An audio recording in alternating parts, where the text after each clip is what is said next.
에베소서 2장 1절에서부터 10절까지입니다. 그는 허물과 죄로 죽었던 너희를 살리셨도다. 그때에 너희는 그 가운데서 행하여 이 세상 풍조를 따르고 공중의 권세 잡은 자를 따랐으니 곧 지금 불순종의 아들들 가운데서 역사하는 영이라.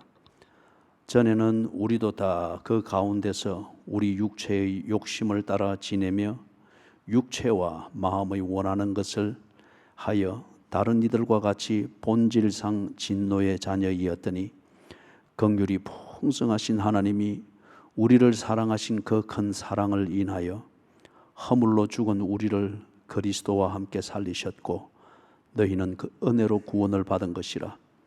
또 함께 일으키사 그리스도 예수 안에서 함께 하늘에 앉히시니 이는 그리스도 예수 안에서 우리에게 자비하심으로써 그 은혜의 지극히 풍성함을 오는 여러 세대에 나타내려 하심이라.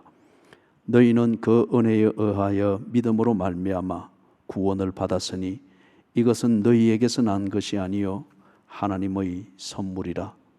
행위에서 난 것이 아니니 이는 누구든지 자랑하지 못하게 함이라.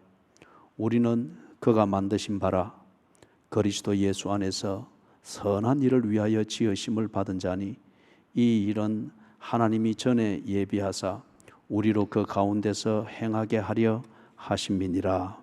아멘.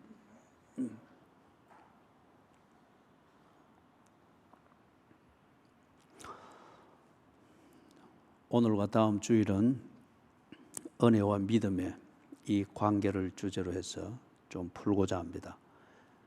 이 주제는 사실 상당한 시간을 좀 더 깊이 있게 다루어야 될 그런 문제겠지만은 그것은 우리가 성경 공부를 통해서 이 주제와 관련되어질 때 좀 자세하게 공부하기를 원하고 이 주제는 굉장히 중요합니다. 기독교에 있어서 어쩌면은 이게 근본입니다. 하나님의 은혜가 가시화되어진 것 중에 하나가 십자가이고 하나님의 은혜가 가시적으로 우리에게 열매 맺어진 게 부활이고 그런 것이듯 이 은혜는 기독교의 근간입니다. 그래서 이 은혜와 믿음의 이 관계가 무엇인가 이것을 이번 주일과 다음 주일 그렇게 해서 좀 간략하게 성경을 강의하는 것을 중심으로 해서 살펴보도록 하겠습니다. 오늘은 하나님의 그 은혜가 믿음이라고 하는 것으로 나타났다고 하는 이 주제입니다. 우리가 8절을 먼저 보면은 8절에서 거기서 전제적인 질문을 우리가 찾을 수가 있습니다. 다른 말로 말하면은 이런 은혜와 관련되어진 철학적인 질문 이것에 대하여서 철학이 굴복할 수밖에 없는 신학적 대답을 하고 있는 것임을 8절을 통해서 우리가 알 수가 있습니다. 철학은 결코 초월로 들어갈 수가 없습니다. 철학은 물리학과 화학과 생물학을 벗어난 얘기를 할 수가 없습니다. 그럼에도 불구하고 우리의 영혼이 있는 것을 통해서 증명이 되듯이 물리학과 화학과 생물학으로만 우리의 존재 그리고 이 존재를 실현하는 우리 삶이 다 이루어지는 그런 영역은 아닙니다. 물리학이든 화학이든 생물학의 이 영역을 통하여서 우리의 존재 그리고 존재하는 이 의미를 실현하는 우리의 전 영역 이것을 이루는데 그러한 과학들은 그 중에 한 분야입니다. 이런 것을 포함해서 우리가 존재하고 있는 이 의미와 목적을 이루기 위해서 우리의 영혼이라고 하는 것을 통해서 우리가 짐작할 수 있듯이 초월의 세계 몸 가운데 물리학적으로 화학적으로 생물학적으로 살고 있으나 이 방편을 통하여서 우리의 영원이라고 하는 이것을 지금 배우고 있고 살아가고 있고 누리고 있단 말이에요. 이것이 무엇인가? 그리고 여기서 우리가 형이하학적인 이 영역에서 물리학적인 삶을 살고 있지만은, 그런 감각으로 살고 있지만은, 우리의 이 영혼이라고 하는 것을 온전하게 하기 위해서 우리가 어떻게 해야 하며 그것에 대한 답은 어디 있는가? 이것을 대답해 주는 것은 신학입니다. 그렇기 때문에 진정한 의미에서 신학, 진정한 의미에서 하나님에 관한 그 모든 설명과 그 설명을 만들어내는 논리는 물리학이나 화학이나 생물학을 별개로 다루는 이분법적 어떤 그런 학문이 아닙니다. 이것이 그것을 이루는 도구이며 이것을 도구로 쓰게 되는 그 전 영역이 무엇인가? 우리가 흔히 하는 말로 초월이 무엇이며 영원이 무엇인가? 그게 이 현재와 어떤 커넥션, 관련이 되어 있는가? 이걸 총체적으로 설명을 해주는, 그래서 그 그림을 보여주는 것이 진정한 의미에서의 신학입니다. 신학은 종교적 이론이 아니고 종교적 분위기를 만드는 그런 의미의 영성을 말하는 게 아닙니다. 신학은 인간의 삶 그 자체입니다. 인간의 존재 그 자체입니다.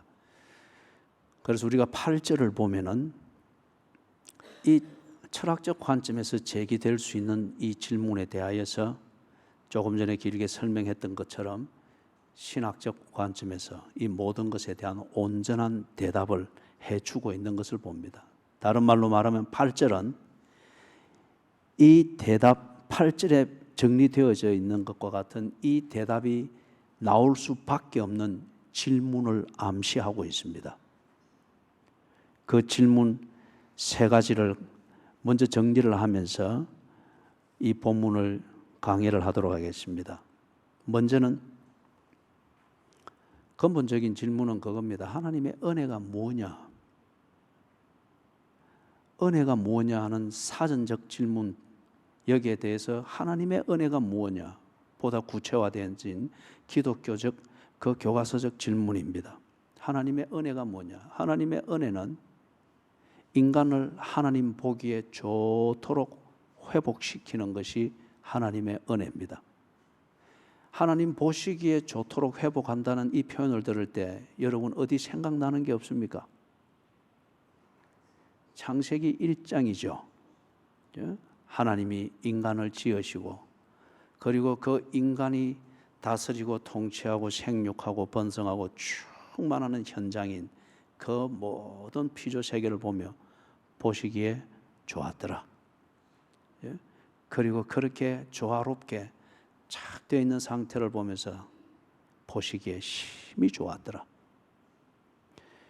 이걸 인간이 잃어버리지 아니하도록, 또는 잃어버렸으면 이것을 회복하도록, 그것을 가지고 있으면 그것을 잃어버리지 아니하도록 하나님께서 모든 조치를 해주시고 돌봄을 주시고 가르쳐 주시고 때로 혼을 내기도 해서 그 보시기에 좋은 이 상태를 유지할 수 있고 누릴 수 있도록 해주는 이 모든 것, 하나님이 하시는 이 모든 것을 가르쳐 우리는 은혜라고 합니다. 그래서 인간이 은혜라고 하는 이 말을 가지고서 자기의 욕구를 채우는 이 음흉함, 이것을 도덕적으로 보이도록 만들고 아주 사교적으로 보이도록 만들기 위해서 은혜라는 이 말을 굉장히 남용을 했고 오용을 했죠. 그래서 은혜 뒤에는 항상 배신이 있습니다. 인간이 만드는 그 은혜 뒤에는 항상 원한이 생기게 됩니다. 하나님이 우리에게 보여주신 이 원형의 은혜를 인간이, 타락한 인간이 그 본성을 따라서 교묘하게 이용해 먹다 보니까 인간이 은혜에 대한 이 개념과 그 감각을 잃어버렸습니다. 하나님의 은혜는 무엇인가? 하나님의 은혜는 기적이라는 조그마한 방에 가주어진 게 아니에요. 하나님의 은혜는 내 조그마한 은행 통장에 갇히어진 그게 아닙니다. 하나님의 은혜는 나도 믿지 아니하는 내 감정의 상태, 그 선율에 맞추어서 함께 춤을 춰주는 그런 노예도 아닙니다. 하나님의 은혜는 나를 하나님 보시기에 좋은 사람, 하나님 보시기에 좋은 인생을 사는 그런 사람이 되도록 하나님께서 베푸는 모든 조치를 가리켜 은혜라고 합니다. 자, 이 정의를 근거로 하여서 8절에 나오는 이 세 가지 암시되어 있는 전제적 질문을 봅니다.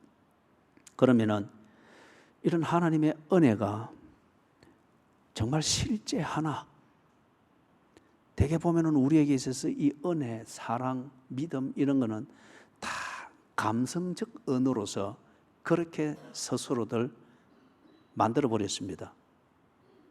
그렇기 때문에 은혜, 사랑, 믿음 이런 걸 말할 때 보면은 대개 사람들이 보면 굉장히 감정적이고 감성적인 분위기에 어떻게 몰입이 되는 것을 봅니다. 그래서 실제 생활은 전혀 없고 예배 마치고 나가면 다 현실로 돌아가 버립니다. 다시 말해서 많은 교인들이 현실과 예배라고 하는 이게 자기가 홍해처럼 갈라놔 버린 거죠. 은혜하고 내 밥 먹는 거하고 아무 상관이 없게 되어버렸습니다. 그것은 하나님의 은혜라고 하는 것이 정말 실제하고 있나, 실제한다고 하는 것은 만져볼 수 있는 겁니다. 맛볼 수 있는 겁니다. 경험할 수 있는 겁니다. 그래서 에베소서에 보면은 하나님의 이 은혜를 어떻게 해서 너희들이 검증하라고 했습니까? 맛보아 알지어다. 예? 맛보아 알지어다. 이 말은 하나님의 은혜라고 하는 것이 실제하는 것이라는 겁니다. 자, 이것에 대해서 대답을 하는 게 뭐냐? 오늘 우리가 읽은 본문 1절에서부터 6절입니다. 그것의 요지는 뭐냐면은 이 질문에 대한 대답은 구원받은 우리라고 하는 존재가 있는 이상 하나님의 은혜는 실제하는 것이고 실제적이라는 거예요. 우리가 이 구원의 문제에 관해서 약 2달 동안 해왔습니다. 내가 구원받았음을 확신한다. 여러분이 확신한다고 하는 이 말의 개념은 여러분 스스로 알고 있습니다. 이거는 추상적인 것도 아니고 내 감성으로 만들어내는 것도 아닌 걸 압니다. 내 구원이 실제하는 것 같으면은 구원을 이루시는 그 하나님의 은혜. 다시 말해서 인간은 이 구원을 받지 아니하고는 하나님 보시기에 좋은 존재와 그런 인생을 살 첫 단추가 채워지지 않는다는 거예요. 내 구원이 실제하는 것 같으면은 이 구원을 베푸는 하나님의 은혜는 실제하는 것입니다. 이걸 지금 1절에서부터 6절의 내용에서 논증을 하고 있고, 그 다음에 두 번째 질문은 하나님의 은혜는 어떻게 작용을 하고 있나? 하나님의 은혜가 실제하는 것 같으면 이 하나님의 은혜는 나를 하나님 보시기에 좋은 존재가 되고 그런 인생을 살도록 무언가 작용하는 게 있어야죠. 의사가 실제하고 그 의사의 면허증이 실제적인 내용을 가지고 있기 때문에 환자 자신도 모르는 병을 찾아내고 병을 고치는 것을 하고 환자는 아파 죽겠다고 하는데 칼을 대고 주사를 찌르고 고쳐냅니다. 작용을 하고 있습니다. 하나님의 은혜가 실제하는 것이면은 이 하나님의 은혜가 나를 하나님 보시기에 좋은 존재가 되도록 작용을 하는 그 분명한 실제적 내용이 있어야 되는 거예요. 이것에 대한 대답이 7절, 8절, 9절에서 하고 있습니다. 다른 말로 말하면 7절, 8절, 9절에서 설명하고 있는 그 요지는 뭐죠? 이 질문에 대한 대답의 관점에서 보면은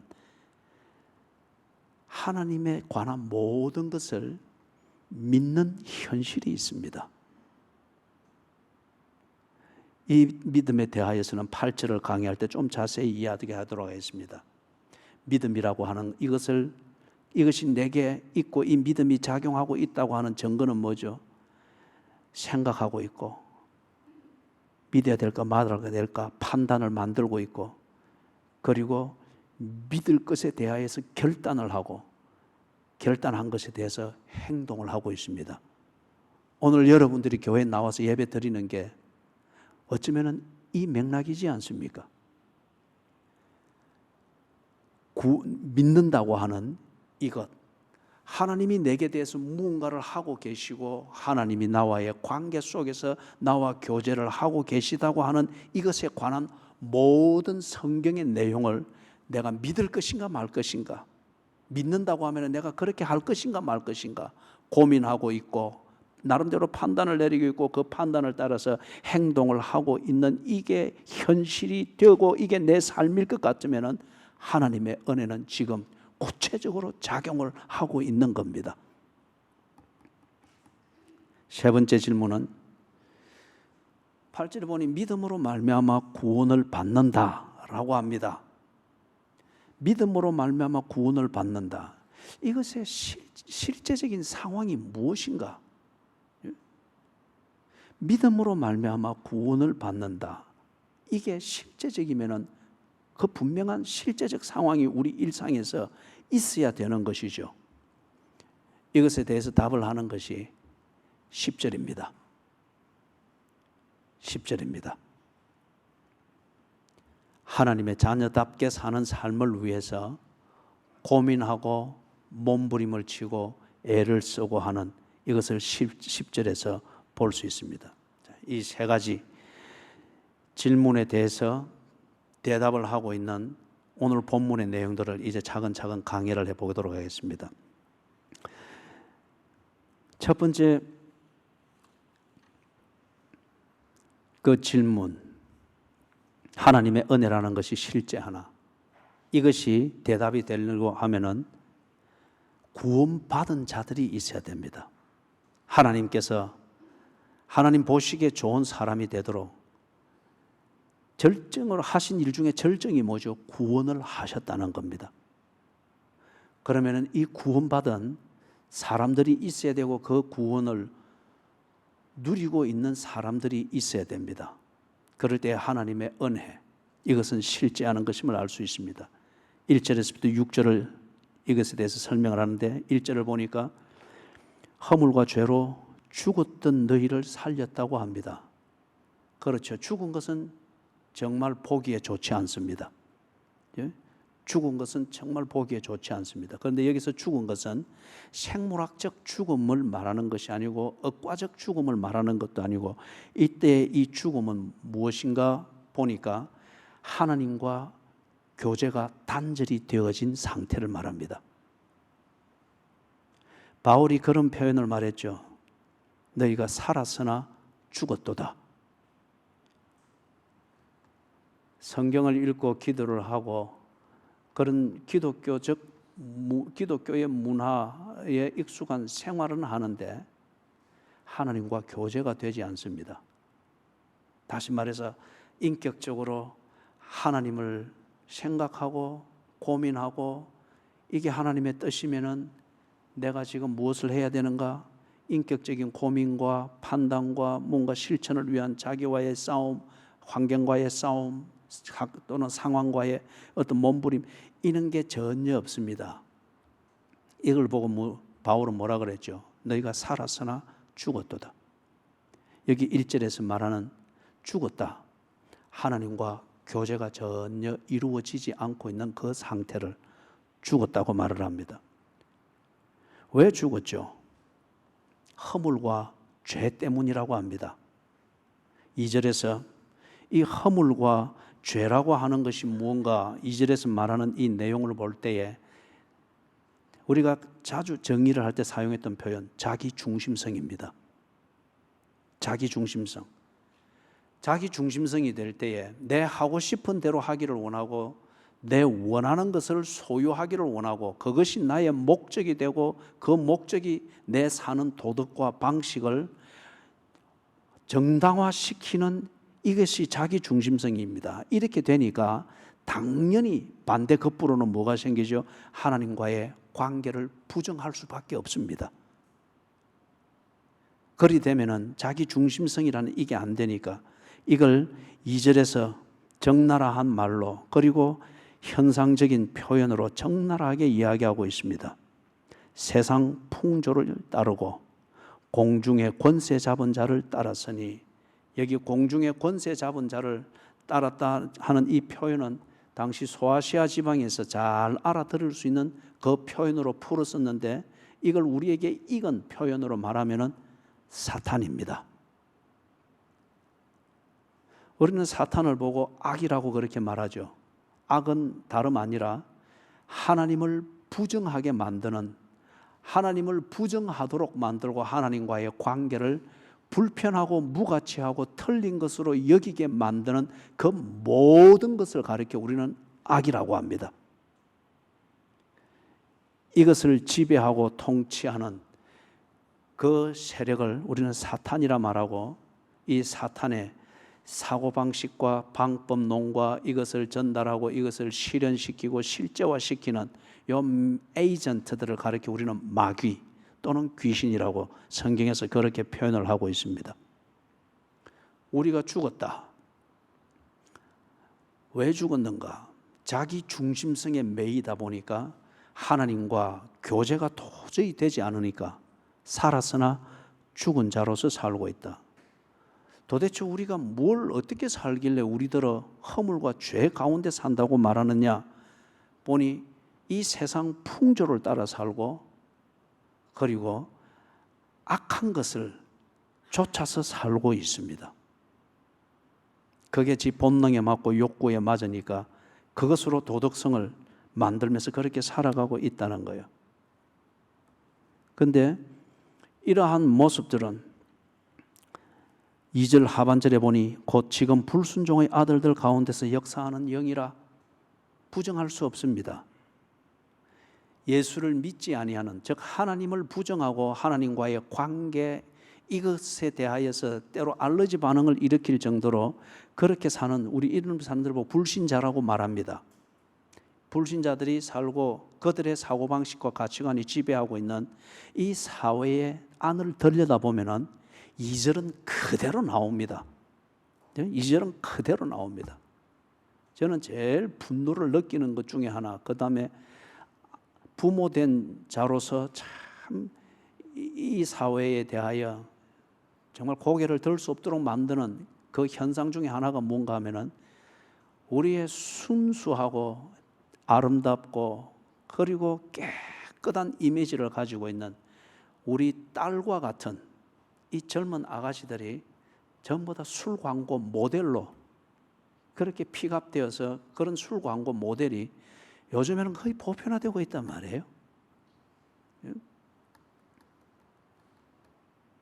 저는 이것에 대해서 자식을 키우고 자식을 가진 아버지로서 참 부끄럽게 생각하고, 이 사회에 해야 될 일을 하지 못했다라고 생각을 합니다.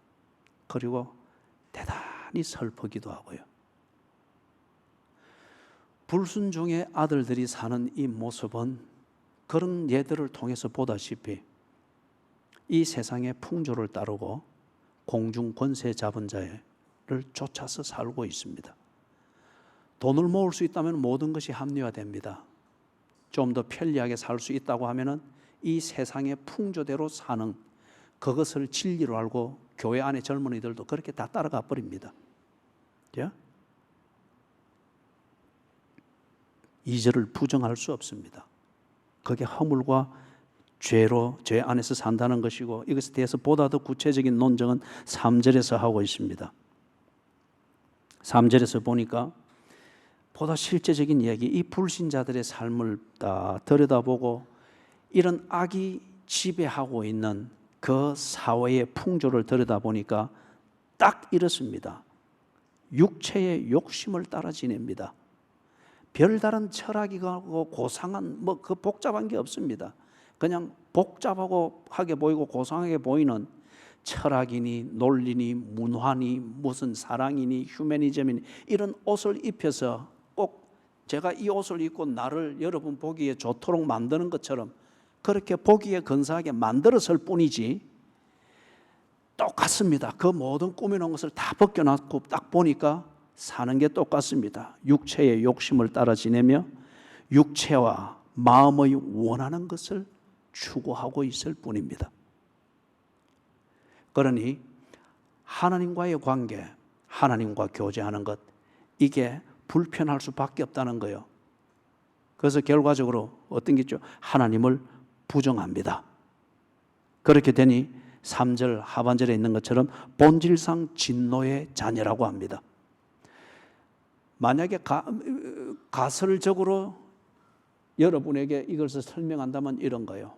만약에 하나님이 계시고 하나님이 옳고 그른 것을 판단할 주권을 가지고 있다고 하는 것 같으면은 하나님을 부정하는 자들은 분명히 하나님으로부터 잘못된 자로 판단받을 게 분명하죠. 이게 가설로만 머무는 것이 아니라 이게 실제라고 하는 것에 대해서는 지난 2개월 동안에 예수 그리스도 십자가를 중심으로 하여서 설교를 해왔습니다. 본질상 진노의 자녀이더니 이게 실수다 아니면은 마음은 원이로되 육신이 약하도다, 이런 변명이 통할 수가 없는 거예요. 그것 자체도 나를 합리화시키기 위한 어설프게 끄집어낸 논리적이고 도덕적이고 종교적인 변명에 지나지 않는다는 거예요. 그게 본질입니다. 그게 본심입니다. 이게 본질상, 영어 표현에서는 by nature. 예? 마음이 원이로되 육신이 약해서 그렇습니다. 내가 지쳐서 내가 이렇습니다. 변명이라 이거요. 본질상 진노의 자식이더니 육체를 따라 사는 것을 좋아합니다. 육체가 원하고 내 욕구가 원하는 이것을 따라 사는 것이 그의 본심입니다. 그의 본심이에요. 예? 이걸 이루기 위해서 종교라는 수단이라는 이 옷으로 자기를 가리는 것일 뿐인 거예요. 그러니 하나님을 부정할 수밖에 없는 거예요, 그 사람들이. 그래서 하나님이 주인이시고 왕이시고 주권자일 것 같으면은 하나님을 부정한 자들이 하나님으로부터 어렵다 인정함을 받을 수 없는 것은 사실이지 않습니까? 저는 하나님이 계시는 것을 믿습니다.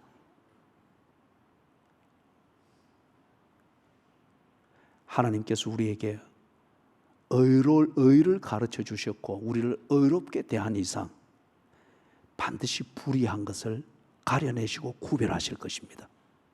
그게 그 불의를 늘 내 욕구를 채우는 수단이고 길인 줄 알고 그렇게만 먹고 사는 그런 경우를 보고 본질상 진노의 자식이다. 그런데 3절 초반절에서 말하는 것처럼 이런 불신자들 그리고 이런 악이 지배하고 있는 이 사회상을 가만히 들여다볼 때 이게 딱 나온단 말이에요. 그런데 더 들여다보고서 딱 멈춰서 잠시 생각해 보니까 뭐가 보이는 거예요?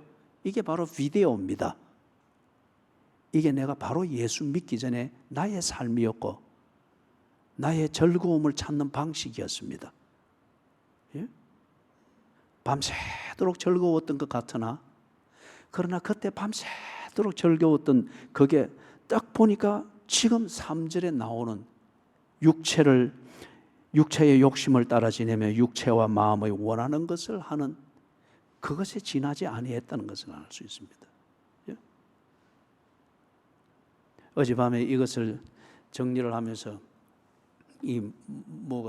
막 물이 새고 하니까 안에서 어떻게 합선이 일어났는지 앉아서 하던 자리가 정전이 탁 돼버린 거예요. 그런데 깜깜함이 그럴 때 유익함도 있어요. 이 탁 모든 걸 딱 놓고 강제로 놔야 되잖아요. 딱 놓고 이걸 생각하게 되는 거예요. 생각하게 되니까 하나님께 좀 좋은 생각 그런 거 주면 좋겠는데 3절 여기에 내 모습이 그냥 그대로 정리가 되는 거예요. 10대 때에 나는 10대에 내 삶을 즐긴다고 했는데 대신동 가는 그 옛날에는 그 중간 지금 마을버스보다 조금 작은 그게 있었어요. 그죠? 거기서 10대에 그 아주 어설픈 그런 그 광란, 그런 객기부림, 그게 그 안에 있던 성격들을 얼마나 불편하게 했을까. 어떤 이런 것들 저런 것들이 생각나면서 얼마나 부끄러운지 몰라요.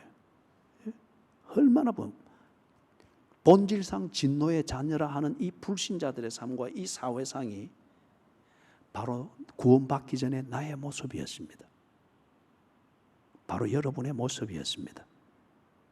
그렇기 때문에 거기서 구원받은 이 감격을 여러분이 노래하고 이것 때문에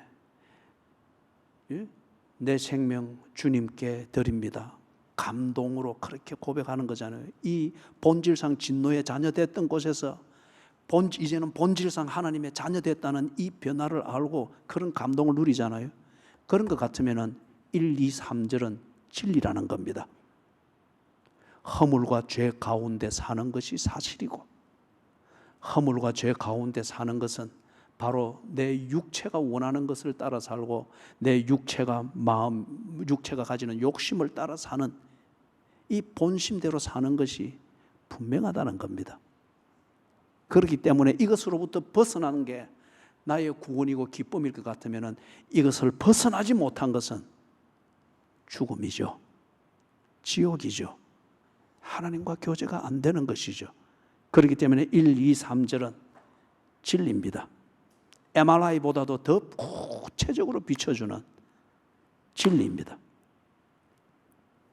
4절, 5절, 6절에서 그러면 우리가 어떻게 해서 이 본질상 진노의 자녀에서 벗어나게 됐는가를 말해주고 있습니다. 4절에서는 보니까 긍휼이 풍성하신 하나님이 우리를 사랑하신 그 큰 사랑을 인하여, 이것은 우리가 고난주간 들어가기 전에 그 서론격으로 요한 1서 4장을 보면서 사랑을 주제로 해서 설교를 2-3번 했을 것입니다. 그때 우리가 사랑을 정리했습니다. 그죠?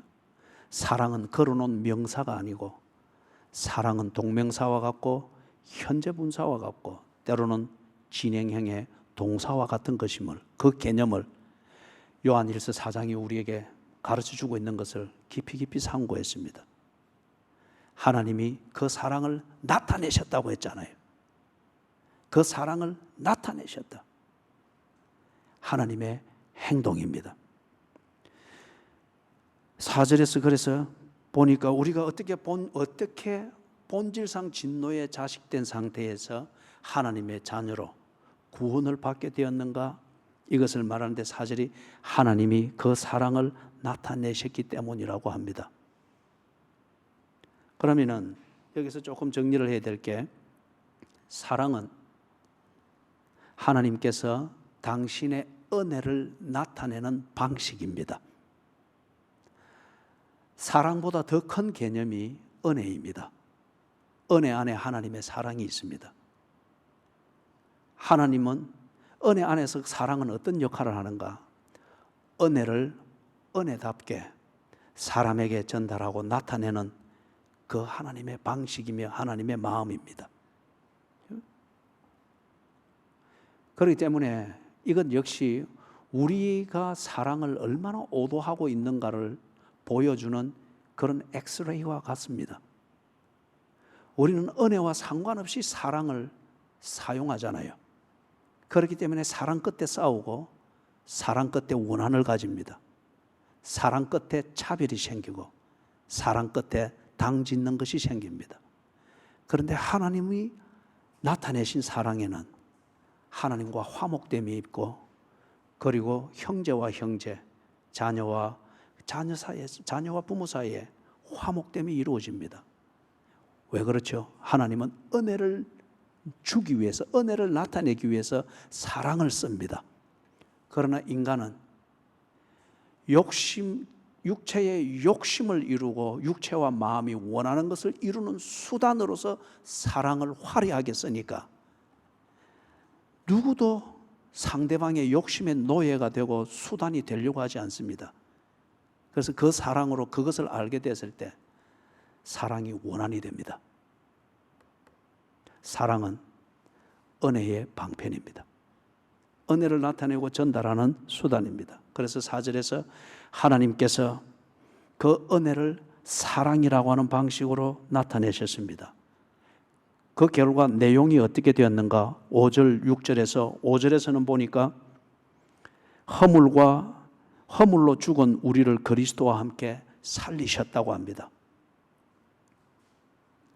이것은 다른 말로 말하면은 하나님이 그 사랑을 나타내심으로 은혜를 우리에게 실제화했는데 그 열매로서 우리에게 뭐가 생겼는가? 생명과 자유를 얻게 됐습니다. 하나님과 교제함이 있고 악의 권세를 떠나는 자유를 누리고 동시에 하나님과의 교제를 추구해 나가는 이 자유를 누리게 됐다는 거예요. 6절에서 우리에게 은혜를 나타내신 하나님의 그 사랑의 결과 어떤 게 있느냐? 그리스도 예수와 함께 하늘에 앉히셨다고 합니다. 다른 말로 바꾸면은 우리의 신분을 바꾸어 놓았습니다. 신분을 바꾸어 놓았다고 하는 이것이 뭘 말하는가? 이전에는 본질상 진노의 자녀였습니다. 악에게 속해 있었습니다. 공중 권세 잡은 자의 그가 관리하는 주민등록본에 내가 이름이 올라가 있기 때문에 내가 아무리 하나님의 자녀들이 있는 거기 가서 껄쩍거리고 거기서 분위기 타고 뭐 좋니 뭐 저기 이래 해도 해질 때가 되면은 썩 불러내는 거예요. 아, 나는 여기 있습니다. 나는 여기서 지금 잘 지내고 있습니다. 그럴 때에 공중 권세 잡은 자가 주민등록본 딱 들고 와서 네 이름 여기 있다. 네가 거기 있으면 불법 체류자야. 네가 합법적인 체류자가 되려면 네 신분이 있는 곳으로 가야 돼. 데려갑니다. 그리스도인이고 구원받은 줄 알았는데 임종 때 보니까 사탄이 와서 안 믿는 사람들은 이걸 보고 염라대왕이라 하죠. 그죠? 명부 들고 와가지고 어이 김 집사, 이 집사, 박 집사 니는 여기 속한 사람이야. 임종 때 그걸 보는지 막 이를 푸득푸득 갈면서 그래서 임종하고 난 뒤에 염한 사람이 이 시신을 입관할 때 이거 뼈가 그런 상태에서 굳어져 놓으니까 망치로 두드려서 부숴가지고 모양새를 만들고 간단 말이에요. 하나님이 그 은혜를 우리에게 주기 위하여서 사랑이라는 이 방식으로 은혜를 나타내셨는데 그 결과 6절에 보니 우리의 신분을 바꾸어 놓았습니다. 더 이상 사탄이 와서 공중 권세 잡은 자가 와서 너는 내게 속했는데 왜 거기에 있어? 라고 주장할 근거를 없애버렸습니다. 우리의 신분증을 너는 하나님의 자녀다 딱 책에서 이 신분증을 발급해 주셨습니다. 그래서 아직 좀 부족하고 모자라서 어떤 때는 보면 꼭 본질상 진노의 자녀처럼 그렇게 행세를 하고 있어서 사탄이 와가지고 그래 네 우리 집 사람이네 데려가려고 할 때 놀래가지고 신분증 딱 꺼내주는 거예요. 나는 하나님의 자녀다. 하나님께서 그 은혜로 그리스도 예수와 함께 하늘에 앉히셨다. 주민등록증을 바꾸어 놓았습니다. 그래서 더 이상 와서 내게 주장을 하지 못하도록 했습니다. 그리고 이 사실은 내 신분을 하나님의 자녀로 딱 바꾸어 놨다고 하는 이 사실은 더 이상 내가 과거에 연연하지 않도록 한 거예요. 더 이상 과거에 연연하여서 그것 때문에 오늘 나의 현실적인 이 현실의 정체성에 대해서 스스로 의심을 가지면서 영적 우울증에 걸려가지고 혼자 센티멘탈하게 그렇게 할 근거를 없애버린 거예요. 예를 들면 어제 정전이 된 거 함께 깜깜함 속에서 다 할 때 생각나는 것은 3절에 근거해가지고 지난날의 부끄러운 일들이 막 생각이 난단 말이에요. 그죠? 부끄러운 일들. 그래서 사실 그 순간만큼은 빛이 없는 게 저한테는 얼마나 다행인지 몰랐어요. 빛이 밝으면 그 거울이나 유리에 비치는 부끄러워하는 내 모습을 내가 보면서 얼마나 내가 슬프겠어요. 그러니까 이것도 하나님의 은혜예요. 깜깜하게 해놓고 내 부끄러운 것을 다 돌아보게 하는. 그럴지라도 나는 그것 때문에 오늘 설교할 자신감을 잃지 않았습니다. 그 부끄러움을 가지면서 앞으로는 이렇게 돌아가지 말아야지. 그 부끄러움을 깊이 느끼면서 오금이 저리도록 부끄러움을 느끼면서 이 부끄러워할 수밖에 없는 이 운명에서 나를 구해 주어서 이 신분, 하나님의 자녀된 신분을 주신 하나님의 이 은혜가 얼마나 감사한지, 그리고 이 밤이여 빨리 거둬져라, 이 위대한 소식을 지 신분이 뭔지 모르고 괴로워하기만 하고 내 주의 뜻대로 행하시옵소서 처량하게 탄식만 하고 있을 이 교인들에게 이것을 선포하리라. 밤이 거둬지기를 기다렸습니다. 이것은 반성입니다. 그러나 앞에서 이야기했던 대로 내 신분이 민가하여서 과거를 생각하고, 꼭 우울증 초기의 정세의 사람들이 늘 과거에 잘못한 것만 생각하고 모든 것을 자기의 잘못으로 다 몰아가면서 더 슬픔을 가중시키는 이 정세들이 나오는 거잖아요. 이 근거를 없애버린 거예요. 너는 하나님의 자녀다. 그런데 하나님, 내가 참 이리 부끄러운 사람인데. 그래 했지. 그래서 내가 은혜로 너를 구한 거야. 신분증 있지 않나? 하나님의 자녀라 새겨진 신분증이 있지 않나? 너는 더 이상 가난뱅이가 아니고, 네 정체성은 더 이상 병자가 아니고, 네 정체성은 더 이상 늙은이가 아니고, 네 정체성은 더 이상 자녀를 못 키운 실패한 부모가 아니고, 네 정체성은 더 이상 이혼을 당하여 힘들고 어려운 여인이 아니고, 네 정체성은, 그럼에도 불구하고 네 정체성은 하나님의 자녀이니라. 이전 것은 지나갔느니라.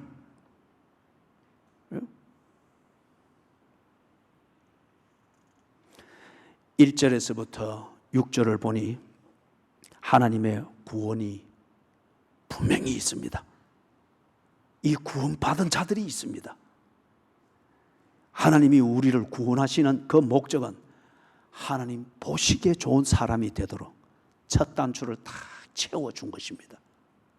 그래서 구원받은 자들의 그 감동, 구원받은 자들이 드리는 예배, 구원받은 자들이 하나님을 향하여 사는 그 몸부림, 그리고 그만큼 살지 못하는 것 같아서 그들이 흘리는 그 눈물은 진노의 자식들이 욕심을 채우지 못해서 흘리는 그 짠만 나는 눈물과는 전혀 다르죠.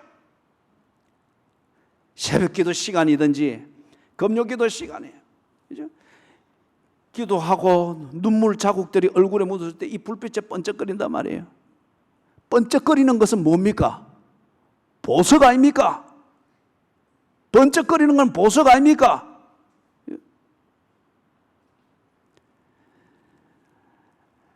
하나님께서 우리를 구원하신 게 무엇이냐? 하나님의 은혜입니다. 은혜는 나로 하여금 하나님 보시기에 좋은 사람 되도록 하나님께서 좋지 않은 그 모든 것을 가르쳐 은혜라고 합니다. 그 중에 내게 이루어진 것, 구원이 이루어졌습니다.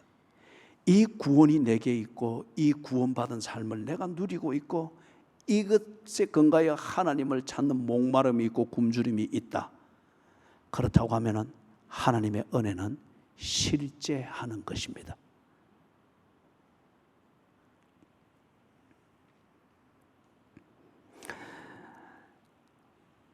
7절, 8절, 9절. 7절을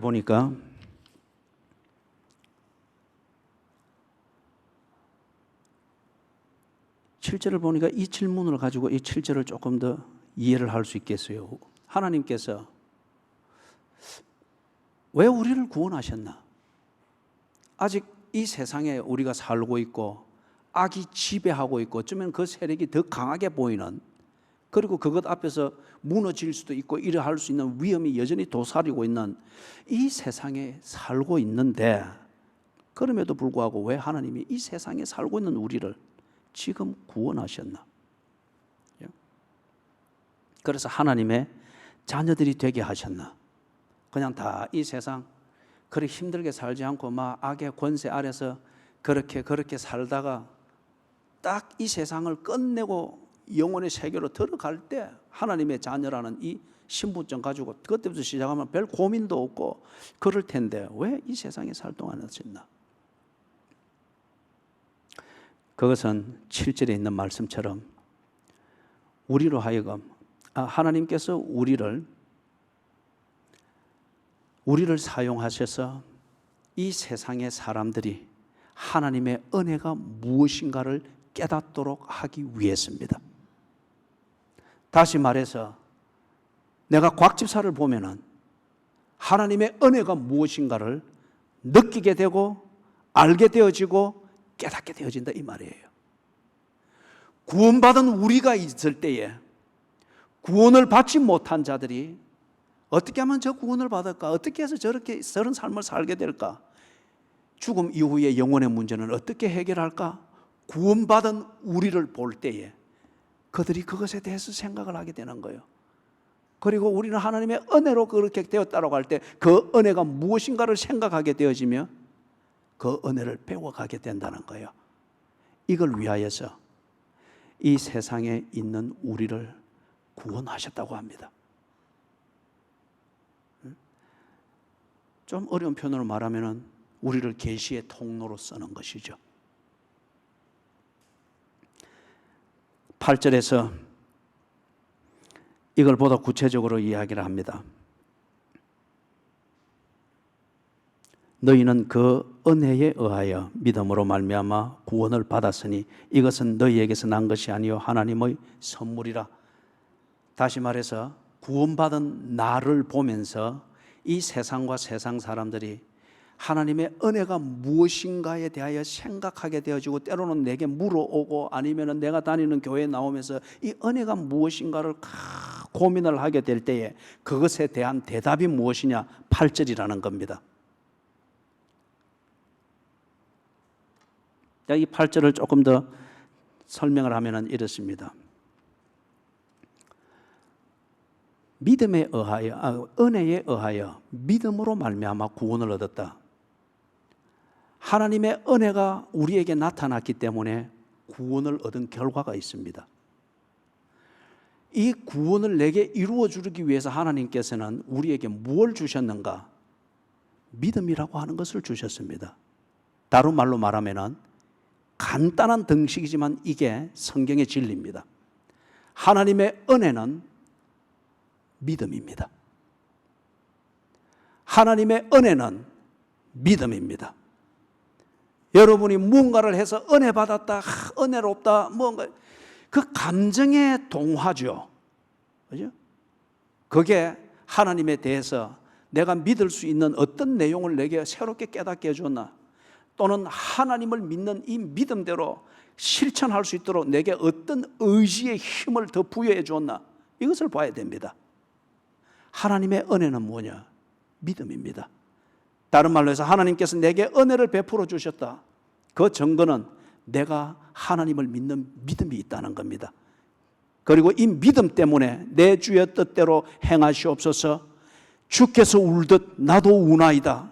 이 믿음이 있기 때문에 가지는 이 몸부림, 고뇌함, 이 십자가 짐 같은 고생의 일상의 삶, 이게 믿음이지 않습니까? 믿음이 있다는 증거지 않습니까? 그것이 곧 하나님의 은혜라는 겁니다.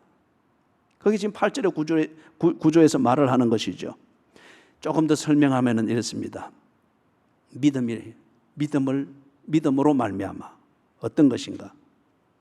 하나님께서 우리에게 믿어야 될 내용을 주시고 이 믿어야 될 내용을 검증하게 합니다. 다른 말로 말하면 하나님께서 우리에게 믿어야 될 내용을 주셨죠. 반면에 우리로서는 그것을 믿을 만한가 아닌가 검증하는 그 과정들을 거치죠. 이게 어떤 사람은 하루가 걸리고 어떤 사람은 일주일이 걸리고 어떤 사람은 10년이 걸리고 어떤 사람은 숨이 넘어가는 임종 직전까지 이게 걸립니다.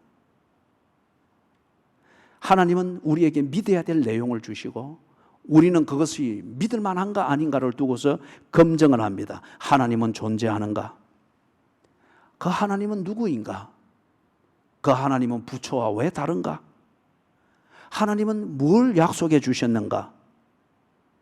죄, 용서, 구원, 그리고 죄가 있다면 심판이 있을 것이고 심판이 있다면 분명히 천국과 지옥이 있을 것이고 이것을 하나님이 말했는데 이게 사실인가 아닐까? 믿어야 할 것인가 말 것인가? 검증하는 과정들을 거칩니다. 또는 예수가 구세주라고 합니다. 이걸 위해서 이것을 증명하는 게 십자가의 사건, 인간의 몸을 입고 오신 사건, 부활하신 사건, 이 사건들이 역사적으로 일어난 것일까? 이건 학문적이고 과학적인 영역에서 검증을 합니다. 일어난 게 분명합니다. 과학적으로 부정할 수 없습니다. 그렇다고 하면 이게 성경에서 말하는 대로 정말 예수께서 죄인을 구원하기 위하여서 오신 하나님인가? 그리고 죄인을 구원하기 위하여서 성경에 있는 대로 그렇게 해서 일어난 사건인가? 고민하고 검증하고 따져봅니다. 그리고 믿을 것인가 말 것인가? 그리고 두 번째 영역에서는 믿음으로 말미암아, 이것에 대한 분석의 두 번째 영역에서는 이런 내용을 가지고서 믿기 위해서 갈등을 하고 갈등 끝에 결단을 만드는 과정을 거칩니다. 여기서 지금 구원받은 확신이 있는 분들 중에 여러분이 구원의 확신에 이르도록 만들었던 예수 그리스도를 구세주로 영접하는 그 믿음이 마치 주사 맞고 자기도 모르게 스르륵 가듯이 그렇게 된 사람이 있어요? 정도의 차이는 있고 논리적 단계를 밟아가는 차이는 있을지 모르지만 나름대로 고민이 있었을 겁니다. 나름대로 검증하고 검증의 내용을 가지고 갈등을 하는 시간들이 있었고 그게 여러분의 기도였을 것입니다. 그리고 결단을 하는 그런 단계가 분명히 있었을 겁니다. 갈등하고 믿음의 내용을, 믿어야 될 내용을 두고서 검증을 한 뒤에 믿을 것인가 말 것인가 갈등하고 결단하는데 이거는 뭘 의미하는가? 그동안에는 공중 권세 잡은 자에게 소속되어 있었습니다. 내 본능을 따라 살면 되었습니다. 그렇게 살아온 것과 노하우도 쌓였고 그것에 따른 기득권도 쌓였습니다. 그런데 하나님께서 믿어야 될 내용을 보여주었을 때에 이것을 믿을 것인가 말 것인가를 결정할 때 상당히 설득력이 있고 상당히 납득이 되어지고 뭔가 심정적으로는 믿음이 갑니다. 그런데 이것을 붙들고 믿는다 하게 될 때에 지금의 기존의 것을 버리는 것을 의미합니다. 공중 권세 잡은 자와의 관계 속에서 내 나름대로 입지를 확보했고 내 욕심을 채우는 수단들에 대하여서 도덕의 옷을 입혀서 근사하게 어느 정도 기득권도 만들어 놓았는데 하나님이 주신 믿어야 될 내용 이것을 인정하고서 그 믿음대로 살려고 할 때에 모든 것을 바꿔야 됩니다. 갈등이 일어납니다. 직장은, 아내와의 관계는, 그리고 뭔가 부부간에 그동안 사랑을 나누던 방식, 이게 하나님이 보여준 믿음대로 살려고 할 때에 이 문화적인 것까지도 다 뒤집어져야 되는 이런 결과가 눈에 보이는 거예요. 갈등입니다. 그럴 때에 결단하지 않으면 안 됩니다. 이것을 믿기 위하여서 저것을 버리는 결단이 있어야 됩니다. 여전히 기득권의 근거가 되어지는 이것을 믿는 내 믿음, 이것에 만들어진 신념무에서 살려고 하면은 새롭게 주어진 것이 아무리 납득력이 있고 그렇다 할지라도 이것은 믿지는 못합니다. 삶을 못 바꿉니다. 그래서 한 3주 전에 제가 이야기를 했죠. 거듭났다고 하는 것. 하나님이 주신 그 내용을 믿고서 그 믿음의 근거에서 내 삶을 전반적으로 바꾸었다. 이걸 보고 우리는 거듭났다고 합니다. 거듭났다고 말할 때에 우리의 경험적인 영역에서 이 표현을 1차적으로 할 수 있는 건 뭔가? 가치관의 변화가 일어나야 됩니다. 쉽게 말해서 이전에는 내 욕심이 원하는 대로 하지 않는 것은 다 무가치하게 여겼고 재미없는 것으로 여겼습니다. 그런데 하나님께서 주신 이 구원의 은혜라고 하는 이 내용들을 보게 되어지니까 이것을 받아들이면은 가치 있는 것은 내 욕심을 따라 사는 것이 아니라 누군가를 돕는 이것이 가치가 있는 것이구나. 가치관의 변화가 일어납니다. 그러면은 내 욕심을 위해서 모든 것을 쓰고 모든 것을 재어놓던 이 삶이 바뀌어야 됩니다. 누군가를 돕기 위해서 모아야 됩니다. 누군가에게 유익을 줄 수 있는 직업을 구해야 됩니다. 누군가에게 유익이 될 수 있도록 재물을 적절하게 쓸 줄 알아야 됩니다. 가치관의 변화가 일어날 때에 이게 가능한 거죠. 그래서 믿기 위해서 갈등하고 그리고 버릴 것은 버리고 취할 것은 취하는 결단을 해야 되는 이 과정이 있습니다. 그리고 8절에서 믿음으로 말미암아 구원을 얻는다. 세 번째, 믿음으로 말미암아. 이게 뭔가? 세 번째 요소는 그 결과, 즉 갈등과 결단을 한 결과 다음과 같은 것이 실천이 되게 되어 있습니다. 지식적으로 검증을 하죠. 이것이 진리다. 본질상 진노의 자녀의 체질대로 사는 것이 편하기는 하나, 자연스럽게 여겨지기는 하나, 그러나 이것은 결국 죽은 것이다. 하나님께서 내게 보여주시고 믿어야 될 새로운 내용들을 주신 이게 갈등을 일으키고 좀 불편하게 보이긴 하나, 이거는 그동안 내게 쌓여진 체질에 맞지 않기 때문에 이런 것이다. 감정적이고 심정적으로는 불편합니다. 그러나 지식적으로는 이것이 옳은 것임을 딱 인정을 하고 받아들입니다. 이게 믿는다고 하는 것이 지식의 영역입니다. 지식은 냉철해야 됩니다. 그런데 우리의 감정은 뜨겁습니다. 감정은 편리하고 익숙한 것에 대하여서 언제나 동의를 합니다. 그게 악이든 사탄이든 상관이 없습니다. 이게 내가 원하는 그 욕구에 맞고 이 욕구를 채워가면서 형성되어진 내 체질의 순응이 될 때는 일단 편하지 않아요?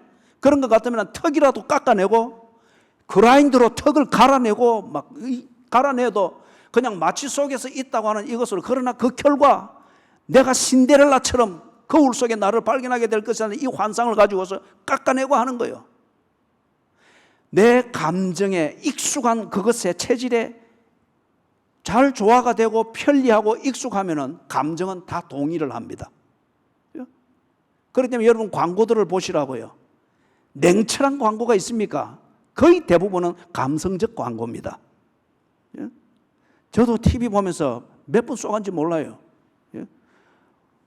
양복이 자켓이 하나 39,000원이에요. 그것은 막 꾸개도 주름도 안 져요, 막.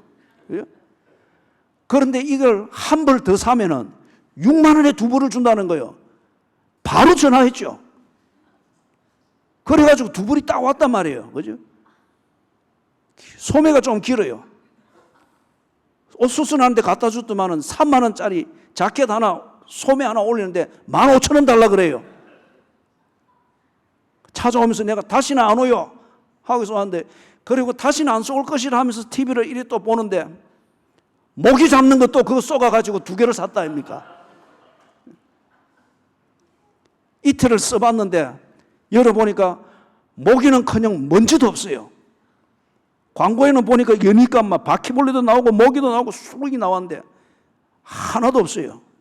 근데 지금 내 몸은 온데 물려가지고 뻘건 점이 가득한데. 감성이에요. 우리가 하나님이 보여준 그 내용들과 사실들에 대해서 믿을 것인가 말 것인가를 두고 갈등하고 결단할 때에 재봅니다. 그런 다음에 이게 믿을 만하다는 것이 있을지라도 내 감정은 불편합니다. 그럴 때에 믿음으로 말미암아, 즉 믿는다고 하는 것은 뭔가 감정을 절제해야 됩니다. 지적 판단은 냉철해야 됩니다. 그리고 이 냉철함으로 우리의 감정을 절제해야 됩니다. 불편하지만은, 손해보는 것 같지만은, 또는 손해봤다는 이것 때문에 가지는 불편함과 괴로움이 감정을 뒤집어 놓지만은 절제를 다 하면서 이 사실을 받아들여야 된다는 이것으로 가는 게 믿음입니다. 그게 믿는다는 거예요. 마지막 한 가지는 의지적인 결단과 실천을 해야 됩니다. 지식적으로 이 사실이 옳다, 감정적으로 기득권과 모순이 되니까, 내 체질과 모순이 되니까 불편하지만은 참아야지, 받아들여야지, 또 익숙하면 되잖아. 그런 다음 실천해야 됩니다. 이걸 보고 우리가 믿음의 의지적 영역이라고 합니다. 본질상 진노의 자녀일 때에 살았던 그 가치관과 습관을 버리고 끊어내야 됩니다. 쉽지 않습니다. 그러나 이기 때는 의지가 필요하죠. 그리고 하나님의 은혜를 받아들이고 삶을 바꾸는 이 자기와의 싸움을 해야 됩니다. 하나님의 은혜를 받아들일 때 처음에 욕심이라는 것으로서 도배되어진 내 감정이 얼마나 불편한지 몰라요. 새로 이사 들어간 아파트가 얼마나 좋습니까? 기본적으로 우리 지식이 알고 들어가잖아요. 그런데 하룻밤 잘 때에 막 아토피 있는 애가 막 알러지 생기기 시작하고 막 목이 답답하고 이런 그죠? 그 포르말린 냄새들하고 막 이러니까 현실적으로 막 불편하다고 불평하고 고민한단 말이에요. 이럴 때 그냥 아파트 버리고 나와 버립니까? 아니잖아요. 예? 마스크 사고 그 다음에 환기시키고 청소하고 이걸 한 달이 걸리더라도 하면서 견뎌라. 그 다음에 아토피 약 사서 그 집에 적응하기 위한 의지적 실천이지 않습니까? 한편 감정을 절제시키면서 하나님의 은혜를 받아들일 때에 우리의 감성이 불편함을 겪고 어려워하고 힘들어합니다. 그럴 때에 또 익숙하면 되잖아. 반면에 지식적으로 딱 정리되고 검증되어진 하나님의 은혜의 그 요소들에 대해서 받아들이고 삶을 실천하고 애쓰는 것, 이게 믿는다는 겁니다. 하나님이 우리에게 은혜를 베풀어 주셨기 때문에 첫째, 믿어야 될 내용을 알게 됩니다. 둘째, 그것을 믿을 것인가 말 것인가 두고 고민하고 갈등하고 결단을 만들어가는 과정을 겪습니다. 하나님이 은혜로 우리에게 믿음이라고 하는 걸 주었기 때문에 지식적으로 믿을 것인가 말 것인가를 정리를 하고 감정적인 싸움을 합니다.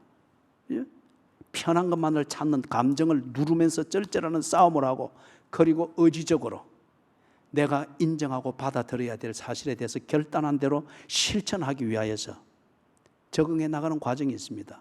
그럴 때에 믿음은 기다림이기도 하고, 믿음은 전쟁이기도 하고, 믿음은 부드러움이기도 하고, 믿음은 때로 찌르는 창 같기도 하고, 이게 의지적 결단인 것이죠. 시간이 조금 갔습니다만은 9절 10절을 간단하게 좀 정리를 하도록 하겠습니다. 9절에서 우리가 구원받은 것은 행위로 된 것이 아니라고 합니다. 이건 역시 7절, 8절, 9절을 우리가 묶을 때에 아까 어느 질문에 대한 대답이라고 했죠. 하나님의 은혜는 어떻게 작용하는가? 하나님의 은혜가 실제 하는 것 같으면은 이 은혜는 우리에게 우리 삶에서 실제적으로 작용이 되고 있어야 되는데, 그 증거가 뭐냐? 구체적인 증거가 믿음이라고 하는 것이 내 안에 만들어지고 있다는 거예요. 믿음이라고 하는 것이. 그래서 이게 9절에서 하는 말이, 이 믿음이라고 하는 이 작용은 내가 만든 철학적 조작물도 아니고 감성적 조작물도 아니다. 행위에서 난 것이 아니다는 거죠. 하나님이 그 은혜로 주신 것이라는 겁니다. 그렇기 때문에 우리에게서 이 전인격적인 이 신비한 작용들이 일어나고 있는 것을 이야기합니다. 마지막 10절. 이 10절은 어느 질문에 대한 대답이었죠. 믿음으로 말미암아 구원을 받는다고 하는 이 실제적인 상황이 무엇인가? 그것에 대해서 이야기하는 대답이죠. 다른 말로 말하면은 하나님이 은혜를 베푼 목적이 있다고 하면은 그 목적이 실제로 이루어지고 있는가? 이것에 대해서 대답이 되어야 됩니다. 그래야 앞에 두 가지 질문에 대한 대답과 일관성이 있는 것이죠. 10절을 보니까 지금 하나님이 그 은혜로 우리를 구원하신 이 결과 어떤 일이 일어나고 있습니까? 그리스도 예수 안에서 선한 일을 위하여서 살고 있다고 합니다. 이거는 하나님의 궁극적인 목적이죠. 인간을 창조해서 살게 하신 목적이죠. 예? 자기 형상을 따라 사람을 지으시고, 그 다음에 땅에 생육하고 번성하고 충만하고 다스리라. 그런 다음 이 모든 자연체계가 하나님이 창조한 대로 딱 되어지고, 그 창조한 질서대로 하나님의 형상대로 지음받은 인간이 또한 하나님으로부터 받은 이 임무대로 생육하고 번성하고 다스리고 충만하고 정복하는 이 인간의 도리를 하고 있는 이 생태계가 온전하게 자연 질서대로 딱 움직이는 것을 볼 때 창세기 1장 31절에서 It's so good. 보시기에 심히 좋았더라. 심히 좋았더라. 이걸 인간의 타락으로 버려놓으니까 하나님께서 이걸 회복을 시키잖아요. 이 회복을 시키는 것이 구원이지 않습니까? 이 구원을 받고 나니 10절에서 그리스도 예수 안에서 선한 일을 위하여 지음을 받은 자로서 하나님 보시기에 좋은 삶을 추구하며 살더라 이거예요. 사랑하는 여러분, 인간이 행위로 선한 일을 하는 것을 통해서 구원받은 게 아닙니다. 그러나 인간이 구원을 받은 것은 선한 일을 하기 위해서입니다. 선한 일로 구원받은 게 아니에요. 우리를 하나님이 구원하신 목적은 선한 일을 하도록 하기 위해서입니다. 그렇기 때문에 하나님께서 우리에게 은혜 주셔서 그 은혜의 실제적인 그 실체로서 우리에게 믿도록 한 것, 믿음을 주셨다고 하는 이것은 뭐냐? 하나님께서 창조의 목적을 완성시키기 위해서 섭리해 가시는데 이 섭리하시는 방편이 뭐냐? 우리에게 믿음을 주셨다는 거예요. 우리를 구원하셨다는 겁니다. 그렇죠? 말씀을 정리합니다. 하나님의 은혜는 결코 벽에 걸어놓은 추상 명사가 아닙니다. 그거 보면서 해석하기 나름으로 내 감성적인 작품을 만드는 소재가 아니라는 거예요. 하나님의 은혜는 실제적인 것입니다. 그 실제적인 증거가 뭐냐? 믿음이라고 하는 게 있다는 거예요. 하나님을 알고자 몸부림치고 그리고 그 아는 하나님과 더불어 교제하기 위하여서 갈등하고 고민하면서 판단하고 생각하여서 정리할 것을 정리하고 추구할 것을 추구하는 이 의지적 실천이 일어나고 있다는 거예요. 이걸 가르쳐 우리는 신앙생활이라고 하잖아요.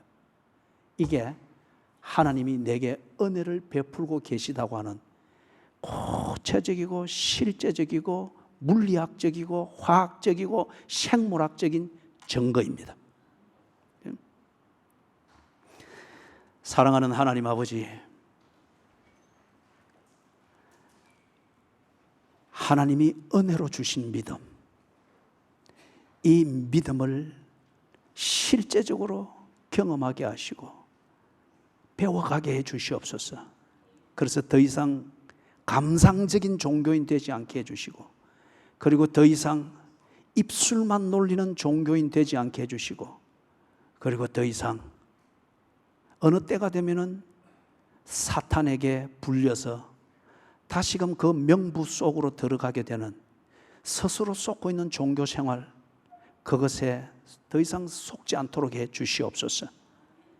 은혜로 주신 믿음과 관련되어진 이 갈등을 구체적으로 하게 해주시고, 그리고 이 갈등에서부터 결과를 만들어내는 믿음의 삶을 구체적으로 추구해 나가게 해주시옵소서. 그것을 온몸으로 느끼고 몸과 영혼이 피곤함을 느낄 정도로 믿음의 갈등과 믿음의 몸부림들을 할 때 하나님 도와주시옵소서. 그것이 바로 하나님이 나를 살리시기 위하여 주시는 은혜이며 은혜로서 나를 위하여 일하고 계시는 하나님의 실제인 것을 깨닫고 찬양을 하고 감사하고 감동이 넘치고 실제적인 영혼과 몸의 회복이 일어나는 분기점이 되게 해 주시옵소서. 예수님의 이름으로 간절히 기도드리옵나이다. 아멘.